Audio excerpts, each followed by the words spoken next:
Hello everyone, welcome to G centric. और हमारी question की यात्रा को आगे बढ़ाते हैं। आपको एक बात तो समझ में आ गई होगी कि सर जितना हमने थ्योरी पढ़ा है ना, सारे क्वेश्चन वहीं से बन रहे हैं। कभी कुछ इधर से घुमा देता है, कभी उधर से घुमा देता है।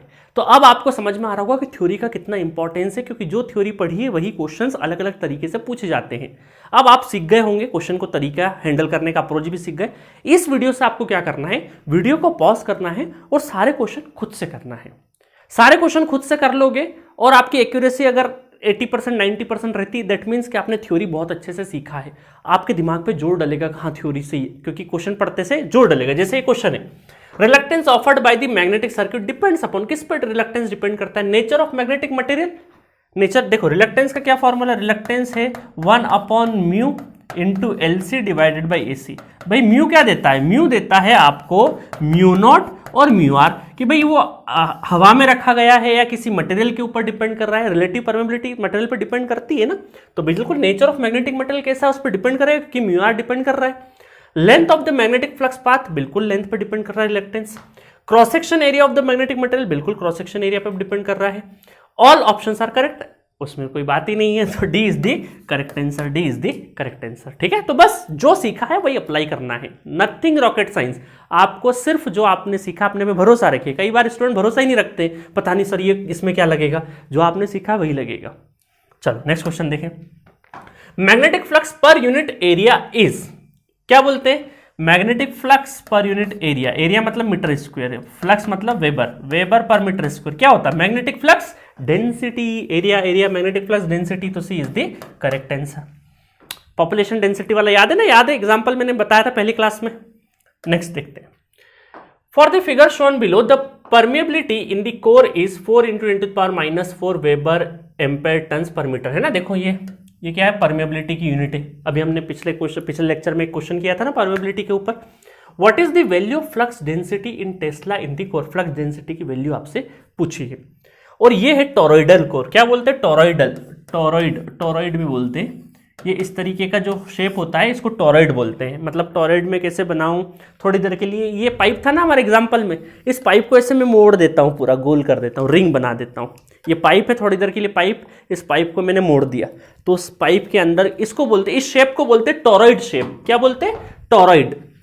आपके सिलेबस में एक लाइन लिखी है कि भाई मैग्नेटिक सर्किट में क्या अलग अलग आपको मटेरियल के लिए लगा, सोलेनॉइड के लिए बताना है, टोरॉइडल के लिए बनाना है मैग्नेटिक सर्किट पाथ, तो वही अलग अलग शेप्स है ये। तो टोरॉइड, टोरॉइडल याद रखना, ये वाला शेप को क्या बोलते हैं? टोरॉइड बोलते हैं। चलो आगे बढ़ते हैं। तो फ्लक्स डेंसिटी पूछा है, यहां पे आपको ये वाइंडिंग रैप अप करी, इसके कितने टन से? 60 टन से।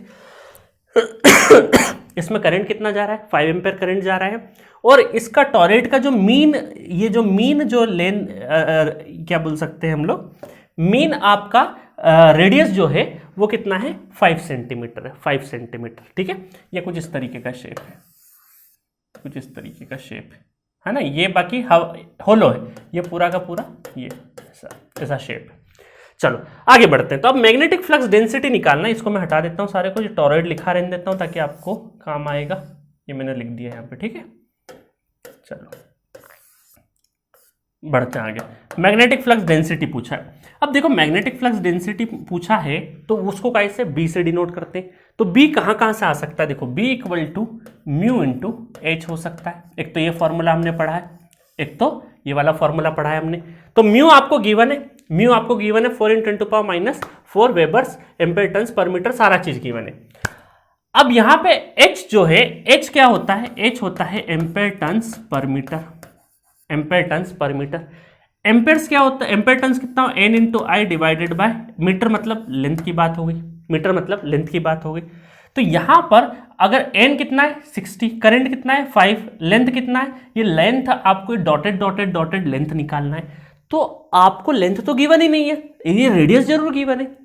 तो आपने पढ़ा है बेसिक में, सर्कल वगैरह में एक चैप्टर पढ़ा हुआ सरकमफ्रेंस। ये एक्चुअल में है क्या? सर्कल का रेडियस मान सकते हैं थोड़ी देर के लिए। और ये डॉटेड क्या है? एक तरह का सरकमफ्रेंस है। तो सरकमफ्रेंस क्या होता है? 2πr क्या होता है? सरकमफ्रेंस होता है। तो यही आपकी डॉटेड जो लेंथ है वही आपका क्या होता है? एलसी कहलाता है। तो टॉरॉइडल में, टॉरॉइडल शेप में ये जो डॉटेड किसी सर्कल जैसा दिखने वाला जो सरकमफ्रेंस है, इसी को हम क्या बोलते हैं? लेंथ बोलते हैं। और ये निकालना क्या, लेंथ सर्कमफ्रेंस क्या होता है सर्कल का, 2πr, बस आपको रखना है। तो यहाँ पे लेंथ भी आ गई आपको, बस आपको b अगर निकालना है तो म्यू को दे रखा है 4 × 10⁻⁻⁴ दे रखा है आपको, 4 × 10⁻⁻⁴ दे रखा है। नंबर ऑफ टर्न्स कितना है 60, करंट कितना है 5 एम्पेयर का करंट है, डिवाइडेड बाय लेंथ कितना है 2πr सर्कमफ्रेंस, ठीक है 2πr, r कितना है रेडियस, रेडियस है 2 ऑलरेडी 5 दे रखा है ना रेडियस, क्योंकि हर बार क्या होता है डायमीटर देते तो हम लोग को आदत हो जाती है बाई 2 करने की, बट इस बार क्या है आपको रेडियस गिवन है 5 × 10⁻⁻², ठीक है। अब यहाँ से बहुत सारी चीज़ें आपको कैंसिल आउट मिल जाएगी, क्या हो जाएगा, ये 5 से 5 कैंसिल हो गया, ठीक है, 2 से -2 चले जाएगा। उसके बाद आप देखें तो b = ये 2 से 2 चले गया, तो आपका बचा 2 × 60 × 10⁻⁻² डिवाइडेड बाय पाई बचा है। अब देखिएगा यहाँ पे 60 दूना क्या हो जाएगा 120 हो जाएगा, डिवाइडेड बाय पाई इंटू 10⁻²। -2 का मतलब है कि मेरे ख्याल से ये, चलो -2 बाद में कर लेंगे, 120 को पाई से डिवाइड करना है और वैल्यू आपको प्रिडिक्ट करना है। तो थोड़ी देर के लिए अगर हम देखें तो क्या मैं इसको 3 मान लूँ, पाई को 3 मान लूँ, 3.14 होता है, 3 मान लेता हूँ अप्रोक्सीमेटली। तो 3 से डिवाइड करूँ, 3 एकम 3, 3 चौक 12, 40 समथिंग, और ये जाएगा आपका 3 एकम 3, 3 चौक 12, ठीक है, और ये हो जाएगा 0.40 के आसपास, 0.40 के आसपास होगा। अब देखिए 40 के नियर बाई क्या होगा, पाई की वैल्यू हमने क्या कंसिडर करी, 3.14 से 3 कंसिडर करी, मतलब डिनोमिनेटर में ज्यादा वैल्यू थी, हमने कम कंसिडर करी। तो जो आंसर आएगा वो ज्यादा आएगा, तो देखो ज्यादा आएगा, तो जो एक्चुअल आंसर है उससे ज्यादा आएगा।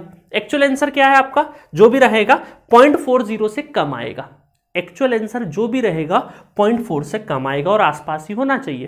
तो आप देखो 0.4 के आसपास 0.38, 1 हो नहीं सकता, 0.2 हो नहीं सकता, 0.6, भाई 0.4 से कम आएगा, तो 0.4 से कम एक ही आंसर है 0.38, तो B is the correct answer.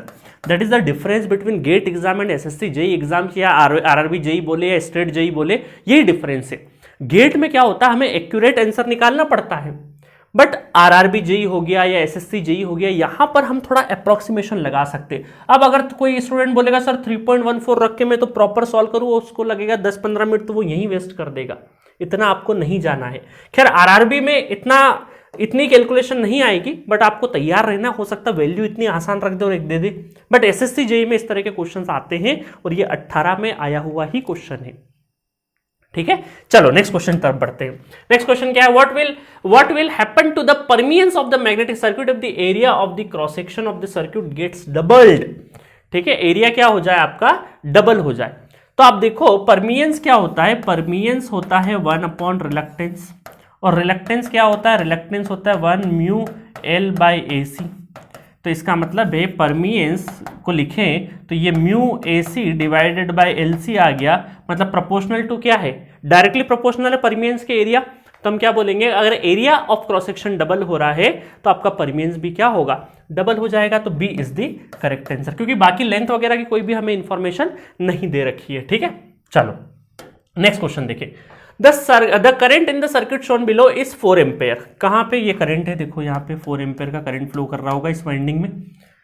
Calculate the magnetic field intensity, क्या करना है, मैग्नेटिक फील्ड देखो यूनिट से भी, ampere turns per metre, ampere turns per metre क्या है आपके मैग्नेटिक फील्ड इंटेंसिटी, और यही आपको फाइंड आउट करना है if the winding has 50 turns. Turns कितने आपके 50 टर्न्स है, तो ये वाइंडिंग के जो टर्न्स है वो 50 है। तो अब आपको क्या क्या पता है, यहाँ पे 2-3 चीजें आपको पता है कि लेंथ पता है, लेंथ कितनी है, देखो ये 15 है तो ये भी 15 होगी, ठीक है, ये 15 है तो ये भी 15 होगी, ये 4 है तो ये भी 4 होगी, तो 15 और 15 कितना हो गया 30, और 4 और 4 8, तो डॉटेड लाइन कितनी हो गई, डॉटेड लाइन हो गई 38, 15 और 15 30 और 4 और 4 8, तो 30 + 8 कितना हो गया 38। तो हम ये बोल सकते हैं कि जो लेंथ है आपकी कोर की, मीन लेंथ है वो हो गई आपकी 38 सेंटीमीटर, ठीक है, इस चीज का ध्यान रखना, सेंटीमीटर। चलो आगे बढ़े, अब आपको क्या क्या चाहिए, एच के लिए एम्पेयर टर्न्स पर मीटर चाहिए, तो एच इक्वल टू कितना हो जाए, एम्पेयर कितना N × I divided by length L, तो 50 इंटू करंट कितना है 4 एम्पेयर है, 38 × 10⁻⁻², तो 50 चौक कितना हो जाएगा, 5 चौक 20, 200 बाई 38 इंटू 100 और ऊपर ले जाओ 10⁻2 क्या हो जाएगा, 100 ही तो हो जाएगा। ठीक है, अब यहाँ पे ये कैंसिल हो गया, 17 दूना 34 नहीं 18 दूना 36, 19 दूना 38। ठीक है, अब देखो आंसर आपको प्रिडिक्ट करना है, तो आंसर करें तो 19 को अगर हम लोग करें तो 19 पंजे 95 है ना, 19 याद है ना, टेबल याद है कि नहीं, 19 इंटू 5 कितना होता है, 19 इंटू 5 होता है 95 होता है। ठीक है, 19 पंजे 95, 5 बचा, 5 है ना, 19 पंजे 95, फिर 5 बचा, फिर इधर से लेंगे 50, 19 दूना 38, 19 दूना 38, 19 दूना 38, फिर बचा कितना 12 और फिर कितना आएगा तकरीबन 52 तक पहुंच गए, और 12 120 तो 19 5 जा तो ये हो गया 19 6 जा ये हो जाएगा आपका 10 और 9 105 और 9 मतलब 120 से कम ही रहेगा, तो 6 भी आ जाएगा इसमें, इसका मतलब है 526 पॉइंट समथिंग कुछ आएगा, तो सी इज द करेक्ट। काफी क्लोज वैल्यू थी, आपको 19 का टेबल टेस्ट किया है असल में इस क्वेश्चन में, आपको मैग्नेटिक सर्किट का नॉलेज चेक नहीं किया है, चेक किया है कि 19 का टेबल आता है कि नहीं आता है आपको अच्छे से। ठीक है, तो एटलीस्ट 20 तक का टेबल आपको प्रॉपर तरीके से पता होना चाहिए इस तरह के एग्जाम में।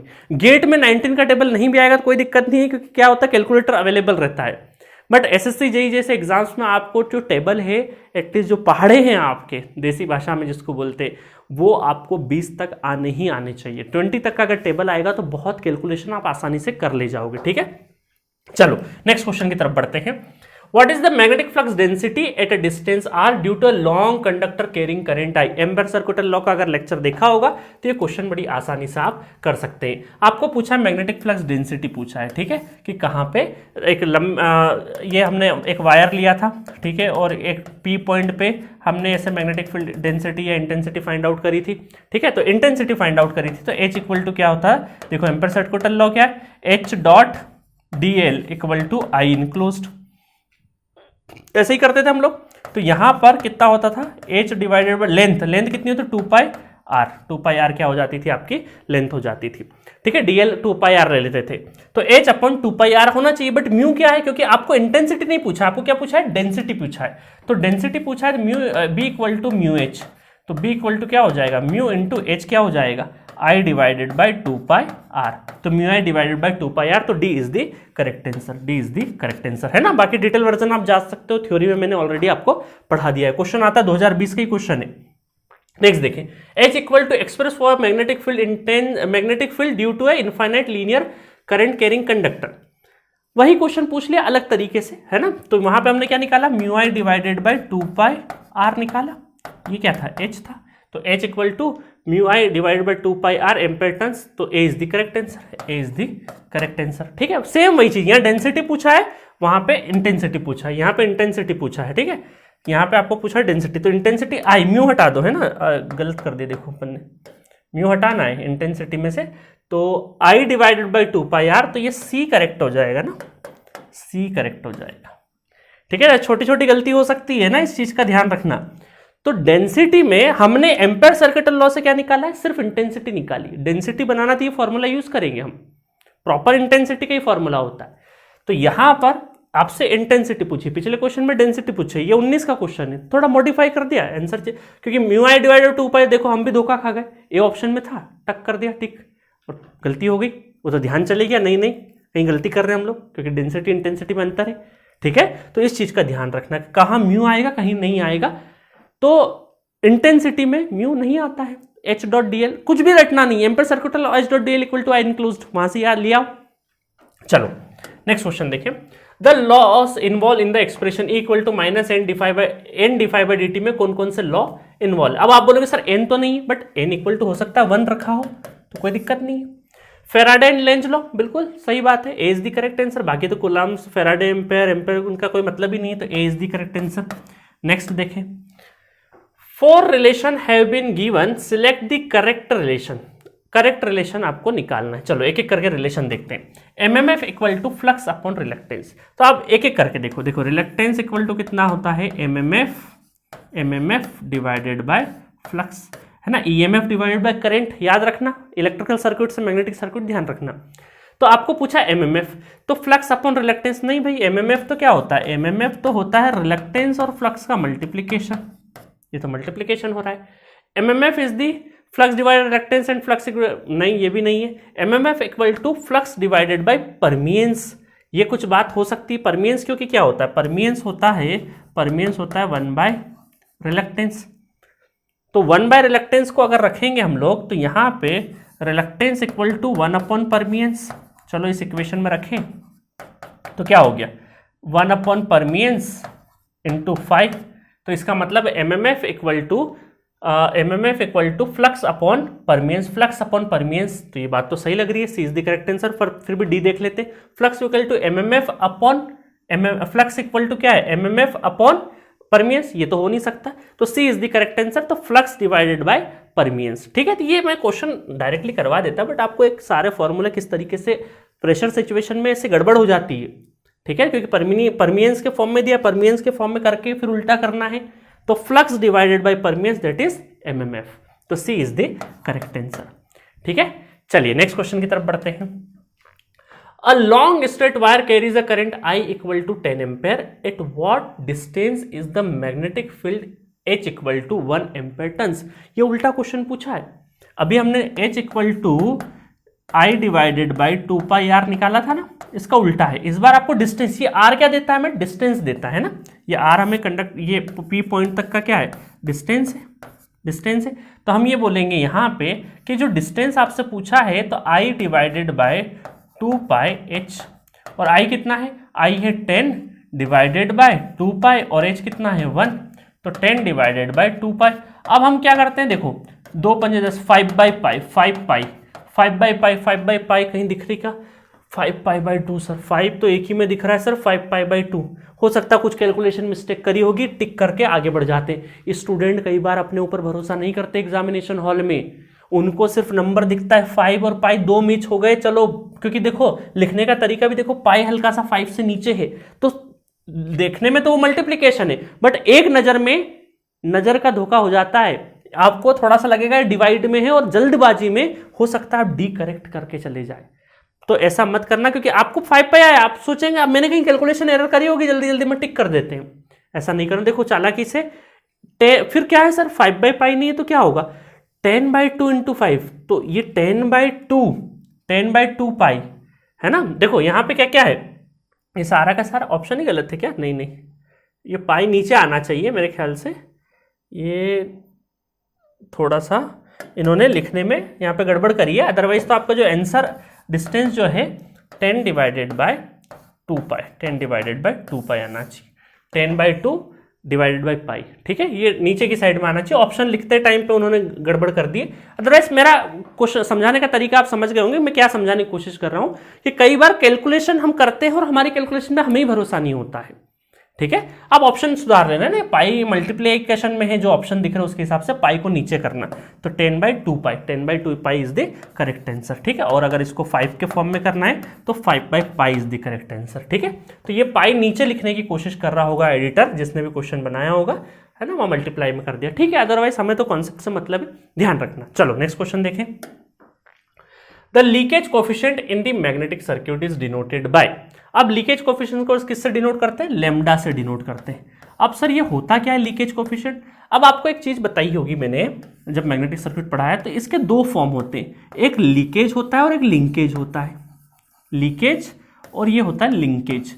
ये लिंकेज क्या होता है, ये हमारा होता है यूजफुल फ्लक्स, क्या होता है यूजफुल फ्लक्स, यूजफुल फ्लक्स। ठीक है, और ये होता है हमारा वेस्टेज, वेस्ट मतलब जो काम का नहीं है, वेस्टेज फ्लक्स।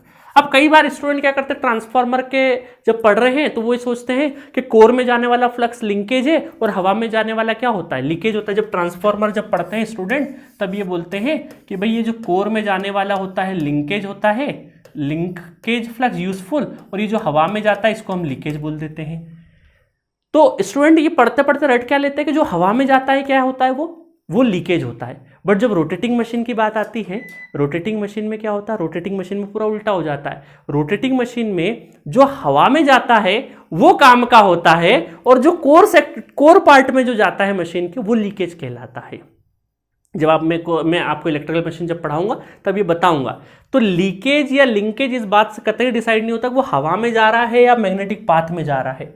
डिपेंड करता है कौन सा फ्लक्स आपके लिए यूजफुल है, ठीक है, वो आपका क्या कहलाएगा, यूजफुल फ्लक्स कहलाएगा। ठीक है, तो फ्लक्स में दो हिस्से होते हैं, लिंकेज ये यूजफुल होता है और ये वेस्टेज होता है। तो और टोटल ये क्या हो गया, टोटल फ्लक्स। तो टोटल फ्लक्स में दो हिस्से, लिंकेज और लीकेज का।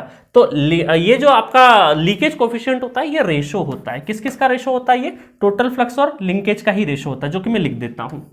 Total flux divided bye useful flux. ठीक है, तो ये हो गया आपका लीकेज कोफिशिएंट, और इसको कैसे डिनोट करते हैं, लेमडा से। बाकी बहुत डिटेल वर्जन की जरूरत नहीं है, लीकेज और टोटल फ्लक्स का एक रेशो देख लेना, इसको बोलते हैं लेमडा से डिनोट करते हैं, बस। इसके बहुत डिटेल वर्जन में आपको जानने की जरूरत नहीं है। ठीक है, और क्वेश्चन है क्या इस लेक्चर में, नहीं है। तो एट दिस पॉइंट ये पूरा का पूरा लेक्चर आपका फिनिश होता है। तो क्वेश्चन का डिस्कशन अभी हुआ नहीं है, कंप्लीट 28 लेक्चर तक पहुंचे हम, 50 क्वेश्चन तक जाएंगे, 45-50 क्वेश्चन करेंगे, तब तो मजा आएगा। तो आपने इस लेक्चर के बहुत सारे क्वेश्चंस खुद से कर लिए होंगे और कॉन्फिडेंस भी फील किया होगा आपने। बस ये क्वेश्चन कर लिए तो आने वाले एग्जाम्स में, हर जेई लेवल के एग्जाम्स में आप इजीली क्वेश्चन क्रैक कर पाएंगे। तो बस थ्योरी का बहुत इंपॉर्टेंस है, हर छोटी छोटी चीज जो मैं बता रहा हूँ बहुत इंपॉर्टेंट है, रटना नहीं है, लॉजिकल ध्यान रखना है। ठीक है, तो मिलेंगे नेक्स्ट लेक्चर में और भी क्वेश्चंस के साथ। Okay, thank you so much.